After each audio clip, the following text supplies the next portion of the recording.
Hello दोस्तों, अभी हम लोग कॉम्प्लेक्स नंबर पढ़ने वाले हैं। ठीक है, कॉम्प्लेक्स नंबर जो है हमारा क्लास 11 के चैप्टर नंबर 5 में है। ठीक है, क्लास 11 का जो मैथमेटिक्स है उसका चैप्टर नंबर 5 जो है हमारा कॉम्प्लेक्स नंबर ही है। तो इसी चैप्टर को आज हम पढ़ने वाले हैं डिटेल्स में। तो चलिए शुरू करते हैं कुछ बेसिक्स से जो हमने पहले पुरानी क्लास में हमने पढ़ चुका है। तो दोस्तों, बात अगर हम करें कि पहले हमने जो अलजेब्रा पढ़ा है, बीजगणित, क्लास 10 तक, अभी आप क्लास 11 का कॉम्प्लेक्स नंबर पढ़ रहे हैं, तो क्लास 10 तक जो आप अलजेब्रा पढ़े उसमें क्या क्या पढ़े हैं। उसमें आप सबसे पहले लीनियर इक्वेशन पढ़े होंगे। ये क्या होता है मैं बताऊंगा। लीनियर इक्वेशन, उसके बाद क्वाड्रेटिक पढ़े होंगे, क्वाड्रेटिक इक्वेशन, और क्यूबिक पढ़े हैं क्या आप लोग? क्यूबिक पढ़े हैं, क्यूबिक इक्वेशन। चलिए क्या होता है पहले इसके बारे में बात करते हैं। तो लीनियर इक्वेशन, जैसे मान लीजिए हमारा कोई इक्वेशन है 2x = 5। ठीक है, ये लीनियर इक्वेशन हो गया। x² + 2x + 2 = 0। ये क्या हो गया हमारा? ये हमारा हो गया क्वाड्रेटिक इक्वेशन। अब एक और, जैसे x³ + 3x + 3x² + 2x + 5 = 0। तो आप बोलेंगे कि सर इसमें लीनियर, क्वाड्रेटिक, क्यूबिक ये सब कैसे हो रहा है? देखिए, लीनियर का मतलब है कि यहाँ पे देखिए चर कितने हैं। चर मतलब वेरिएबल कितने हैं। वेरिएबल सिर्फ एक ही है, एक ही वेरिएबल है, एक ही वेरिएबल है, वो है x। ठीक है, यहाँ पे कितने वेरिएबल है?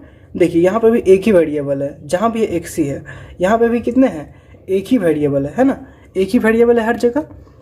अब देखते हैं कि ये लीनियर कैसे है। तो देखिए, जो वेरिएबल है उसका हाईएस्ट पावर क्या है? 1 है यहाँ पे, इसका मतलब ये लीनियर है। यहाँ पे वेरिएबल का हाईएस्ट पावर क्या है? 2 है, इसका मतलब ये क्वाड्रेटिक है। यहाँ पे वेरिएबल का हाईएस्ट पावर कितना है? 3 है, इसका मतलब ये क्यूबिक है। तो इस तरह से डिसाइड करते हैं। तो मुझे लगता है कि आपने लीनियर और क्वाड्रेटिक तो पढ़ा होगा, लेकिन अभी तक आपने क्यूबिक शायद नहीं पढ़ा होगा। ठीक है, तो क्यूबिक के बारे में हम बात नहीं करेंगे। चलिए, लीनियर में आपने क्या क्या पढ़ा है। तो सबसे पहले तो ये एक टाइप हो गया, मतलब पहला टाइप तो यही हो गया कि 2x = 5, जिसमें एक ही वेरिएबल है। ठीक है, और इसे आपने अच्छे से निकालना सीखा होगा। और दूसरा जो हमारा क्या एक पढ़े होगा आपने, x + y = 6। ऐसा मान लीजिए, ऐसा एक इक्वेशन है जिसमें क्या होते थे हमारे, था तो ये लीनियर ही क्योंकि पावर एक ही है, बट ये 2 वेरिएबल वाले थे होंगे। ठीक है, जिसमें 2 चर थे। ठीक है, और ऐसे इक्वेशन को आप जानते हैं कि ये एक इक्वेशन से सॉल्व नहीं होगा, इसके लिए आपको 2 इक्वेशन चाहिए। तो x - y = 2। अब आप जानते हैं कि ये इक्वेशन 1 हो गया, ये इक्वेशन 2 हो गया। अब इसको सॉल्व करना काफ़ी आसान पड़ेगा, है कि नहीं? तो आपने क्या लीनियर में क्या क्या पढ़ा होगा?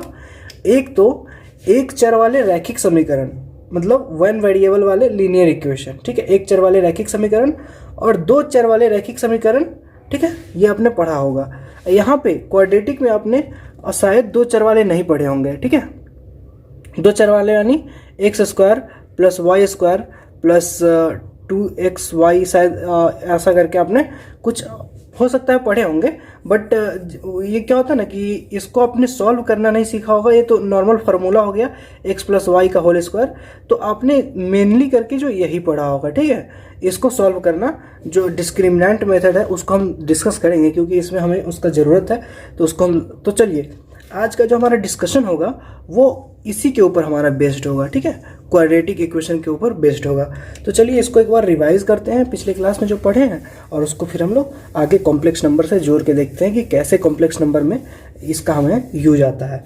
तो चलिए क्वाड्रेटिक इक्वेशन, चलिए हम एक क्वाड्रेटिक इक्वेशन उठाते हैं।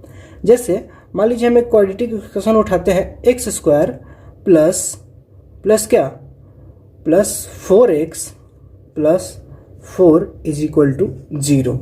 ये हमारा एक क्वाड्रेटिक इक्वेशन हो गया, है नहीं? 2 पावर है क्वाड्रेटिक इक्वेशन। अब जिसको हम द्विघात समीकरण भी बोलते हैं। चलिए अब बताइए कि इसको हम लोग कैसे सॉल्व करेंगे। तो मेथड तो आपको याद ही होगा, डिस्क्रिमिनेंट मेथड। पहले हम इसका डिस्क्रिमिनेंट निकालते थे, b² - 4ac। ये डिस्कशन करने से पहले मैं एक बार बता दूं आपको साइड में, क्या पता आप लोग भूल गए होंगे, इसलिए हमारा क्या होता था, स्टैंडर्ड फॉर्म क्या होता था, ax² plus bx plus c is equals to 0 होता था।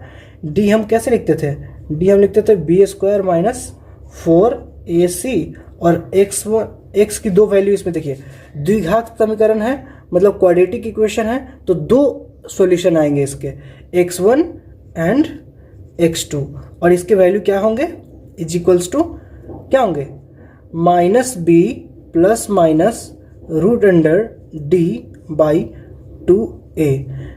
एक वैल्यू प्लस वाला आएगा, एक जगह हम मान लीजिए इसको हमको स्प्लिट करना हो तो एक वो प्लस वाला ले लेंगे, एक जगह माइनस वाला ले लेंगे। कैसे, तो ऐसे, पहला वैल्यू जैसे x1 क्या हो जाएगा, x1 हमारा हो जाएगा minus b plus root D by 2a, और x2 हमारा क्या हो जाएगा, x2 हमारा हो जाएगा, शायद आप लोग को नहीं दिख रहा है, यहाँ पे मैं लिख देता हूँ, हमारा x2 क्या हो जाएगा, x2 हमारा हो जाएगा माइनस बी, यहाँ पे प्लस लिया है यहाँ पे माइनस लेंगे, minus root D by 2a।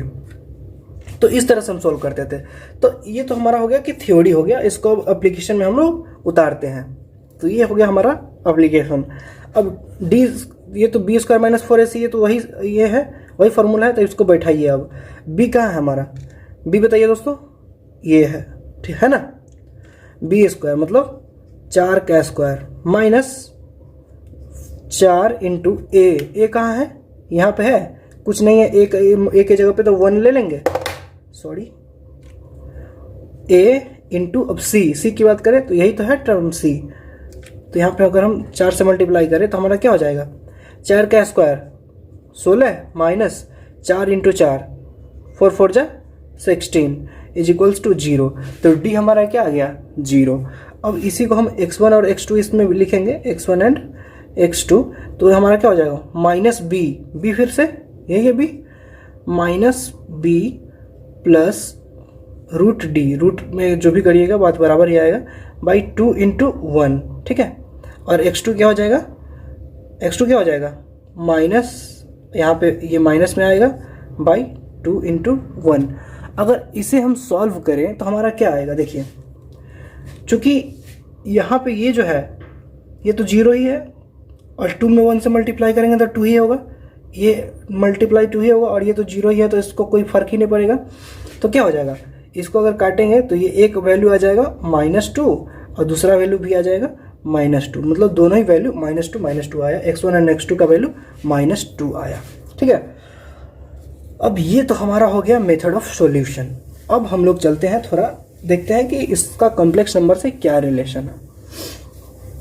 देखिए, अब मैं आपके बोर्ड पे, आपके स्क्रीन पे मैं 2 क्वेश्चन जो है डालने वाला हूँ, 2 क्वेश्चन जिसको आपको सॉल्व करना है।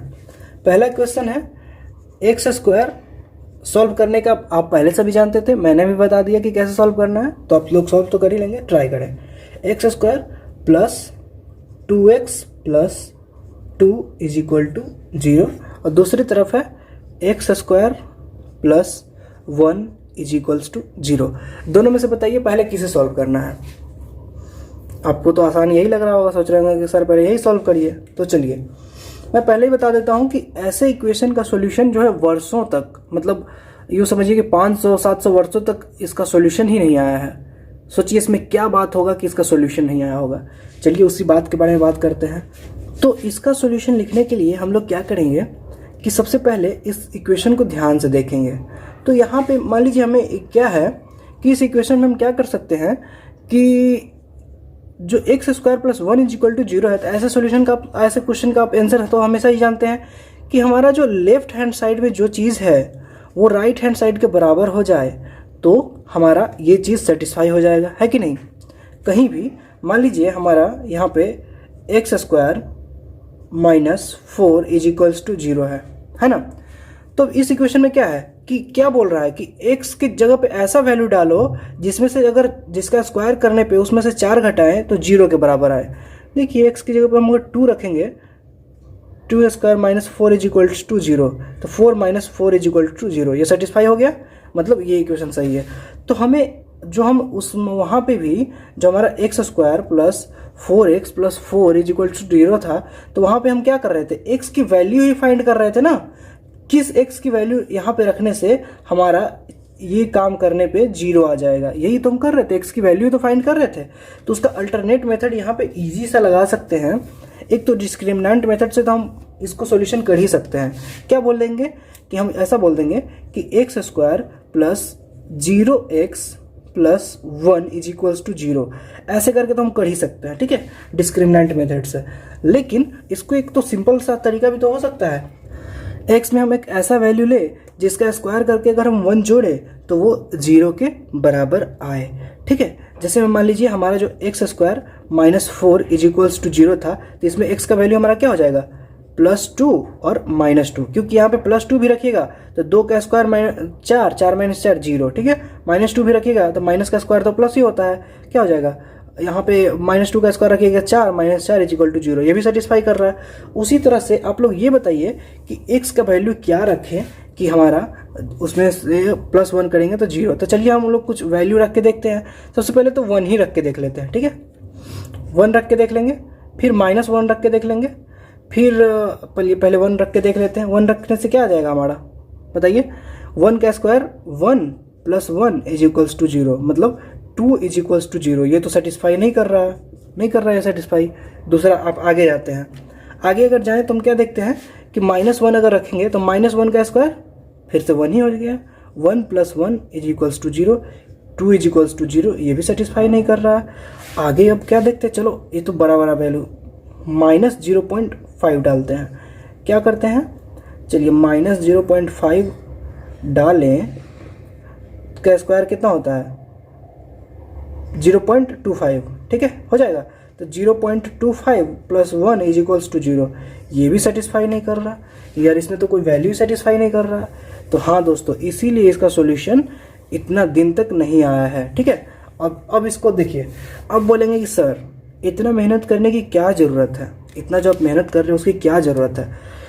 किसी भी चीज़ में 1 जोड़ रहे हो तो उसको हमको 0 करना है, 1 जोड़ के, तो इसका मतलब इसका वैल्यू कितना आएगा, अगर हम इसका वैल्यू -1 कर दे और उसमें +1 करें तो इक्वल्स टू 0 तो आराम से आ जाएगा। तो इतना सोचने की ज़रूरत क्या है। इसका एक्स स्क्वायर को आप कुछ भी x का वैल्यू कुछ भी ऐसा करो जिसका स्क्वायर करने पे -1 आ जाए और +1 से जोड़ के 0 हो जाएगा। ये बात समझ में आ रही है आप लोग। कहने का मतलब ये है कि एक्स स्क्वायर जो है, एक्स स्क्वायर का वैल्यू जो है, देखिए एक्स स्क्वायर के जगह पे आप -1 रख दो, ठीक है। एक्स स्क्वायर की जगह पे -1 हम रखा, +1 इज इक्वल्स टू 0, मतलब 0 इज इक्वल्स टू 0। ये तो सेटिस्फाई कर रहा भाई, ये तो सेटिस्फाई कर रहा, ठीक है। अब चूंकि ये सेटिस्फाई कर रहा हमारा, तो सिंपल सी बात है कि एक्स स्क्वायर की जगह पे हमें -1 रखना पड़ेगा, मतलब x square is equal to -1 यहाँ पे हम रख रहे हैं तो इसका सेटिस्फाई कर रहा, ठीक है ना। अब -1 तो x का वैल्यू क्या आएगा, √(-1). अब ये क्या हो गया दोस्तों, यही तो मेन समझने की बात है कि रूट के अंडर क्या -1 का हम वैल्यू क्या लिखेंगे। जैसे -1 का अगर हम स्क्वायर करें तो 1 आता है, लेकिन -1 का अगर रूट करें तो क्या आएगा, बताइए क्या आएगा। ये चीज़ डिफाइंड ही नहीं है दोस्तों, ये चीज़ जो है अनडिफाइंड है।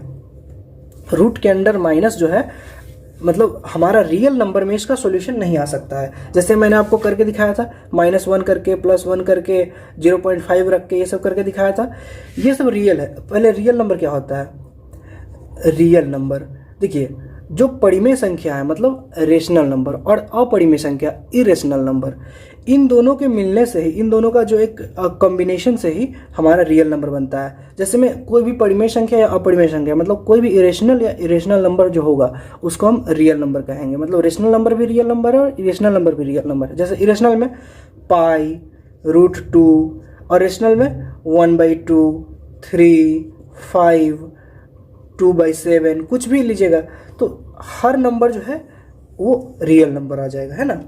लेकिन इस इक्वेशन का सॉल्यूशन रियल नंबर में आएगा ही नहीं, समझे। इस इक्वेशन का सॉल्यूशन रियल नंबर में आएगा ही नहीं।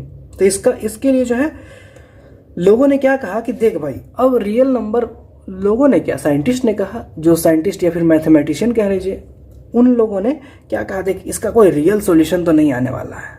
ऐसे इसी टोन में कहा होगा, देखो इसका कोई रियल सॉल्यूशन तो नहीं आने वाला है।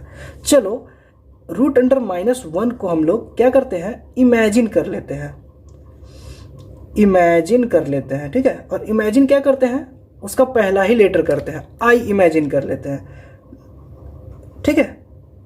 मतलब रूट अंडर -1 को हम लोग क्या कर लेंगे, आई इमेजिन कर लेंगे, और तब जाके जो है एक इमेजिनरी नंबर आयोटा बना, ये आई को हम लोग आयोटा कहते हैं, ठीक है। तब जाके जो एक इमेजिनरी नंबर आयोटा बना, जिससे हम लोग इसको मतलब तब जाके सॉल्व कर पाए। वो भी रियल सॉल्यूशन नहीं है, इमेजिनरी है, समझे। और इस इमेजिनरी पे एक पूरा कॉन्सेप्ट बन गया कॉम्प्लेक्स नंबर का, तो उसी को हम लोग डिस्कस करने वाले हैं। तो मतलब उन्होंने क्या किया कि x का वैल्यू यहाँ से अगर निकाला तो कोई रियल सॉल्यूशन तो आया नहीं, तो उन्होंने एक इमेजिनरी नंबर ले लिया, i इज इक्वल टू, मतलब इसका हम क्या कह सकते हैं, i is equal to root under -1, ठीक है। रूट अंडर -1 का कोई सॉल्यूशन था नहीं, लेकिन इसने इमेजिन कर लिया कि i is equal to root under -1 होगा। एक सेकेंड, रूट अंडर -1 लोगों ने इमेजिन कर लिया। चलिए इसका तो खेल खत्म हो गया, अब इधर आते हैं, ठीक है। इधर आए तो फिर से चलिए, इसको तो नॉर्मल सॉल्यूशन किए हैं, इसका हम डिस्क्रिमिनेंट मेथड से करते हैं। तो इसका आप d निकालिए, d क्या हो जाएगा, b² - 4ac b² b 2 का स्क्वायर -4 इंटू ए क्या है 1 इंटू c 2, ठीक है। क्या हो जाएगा, 2 दूनी 4 -4 दूनी 8 -4, ठीक है। इसका जो है क्या आ गया, -4 आ गया। अब इसका हम लोग x1 और x2 का वैल्यू लिखेंगे, x1 and x2 is equals to क्या होता है, -b plus root D by 2a और -b minus root D by 2a, ठीक है। ये आ गया। अब इसका लिखना शुरू करिए, -b की जगह पे क्या होगा, -2 प्लस रूट डी की जगह पे रूट अंडर -4 बाई क्या हो जाएगा, 2 इंटू 1 हो जाएगा। और दूसरा क्या हो जाएगा हमारा, -b -2 minus root under -4 by 2 into 1, ये आ गया। अब दोस्तों ये यहाँ तक तो हम लोग सॉल्यूशन पे पहुँच चुके हैं, तो मैं ज़रा सा इसको मिटा दूँ क्योंकि हमारे बोर्ड पे जो जगह कम पड़ रहा है, ठीक है। इसको जब मैं मिटा देता हूँ तो मैं क्या देखता हूँ कि इसको अब सॉल्यूशन करते हैं, ठीक है। इसको अब सिंप्लीफाई करते हैं। आप लोग तो अभी शायद सॉल्यूशन नहीं कर पाए, लेकिन मैं करके दिखाता हूँ। -2 प्लस इसको मैं ऐसा लिख सकते हैं दोस्तों, 4 इंटू -1 बाई 2 इंटू 1 लिख सकते हैं। देखिए सब चीज़ मैंने वैसे ही उतार दिया है, ठीक है। और -4 को जो है हम लोग 4 इंटू -1 लिख दिया है। अब इसको भी वैसे ही कर लेंगे। पहले हम एक पे बात करते हैं। जब हमने ऐसा लिख दिया है तो 2 इंटू 1 क्या हो जाएगा, ये तो 2 ही हो जाएगा, ठीक है। और ये क्या है, -2 है, और -2 होने के साथ ही ये 4 इंटू -1 है, तो -1 को हमने क्या आई इमेजिन कर लिया है, ठीक है। तो इसको हम लोग ऐसा करते हैं, -2 plus root under 4 into root under -1 by 2, ठीक है। अब इसको हम क्या कर सकते हैं कि यहाँ पे हम लोग क्या कर सकते हैं कि -2 प्लस रूट अंडर 4 क्या हो जाएगा 2, और रूट अंडर -1 क्या होता है, आई होता है, लोगों ने इमेजिन किया हुआ है, बाई 2, मतलब इसका वैल्यू क्या आ जाएगा, -1 प्लस आई।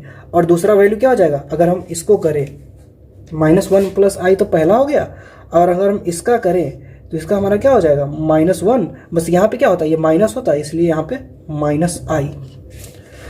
अब दोस्तों कॉम्प्लेक्स नंबर में पूरा खेल जो है इसी का है, ठीक है, पूरा खेल इसी का है। यहाँ पे आप देख पा रहे होंगे कि -1 प्लस आई और -1 माइनस आई, इसी को हम लोग कॉम्प्लेक्स नंबर कहते हैं, जिसमें एक पार्ट, देखिए इसमें 2 पार्ट है, एक पार्ट तो रियल नंबर है, दूसरा पार्ट इमेजिनरी नंबर है कि नहीं। एक पार्ट तो रियल नंबर है, दूसरा पार्ट इमेजिनरी नंबर है। मतलब ऐसा नंबर ये एक बन गया जो जिसपे हमारा एक रियल पार्ट भी है, एक इमेजिनरी पार्ट भी है, और इमेजिनरी पार्ट लोगों ने इमेजिन किया हुआ है। कैसे इमेजिन किया तो मैंने पूरा प्रोसेस आपको समझा दिया है। तो इसी को हम लोग बोलते हैं कॉम्प्लेक्स नंबर। अब जैसे यहाँ पे अगर हम बात करें कि -1 प्लस आई और -1 माइनस आई, इसको हम कॉम्प्लेक्स नंबर कहते हैं और इसी पे जो हमारा पूरा डिस्कशन बेस्ड होगा। ठीक है, अब इसको मैं उम्मीद करता हूँ कि आप लोग समझ गए होंगे। थोड़ा आगे अब बढ़ते हैं। तो हमारा क्या आया था, -1 प्लस आई, ये हमारा एक कॉम्प्लेक्स नंबर हो गया।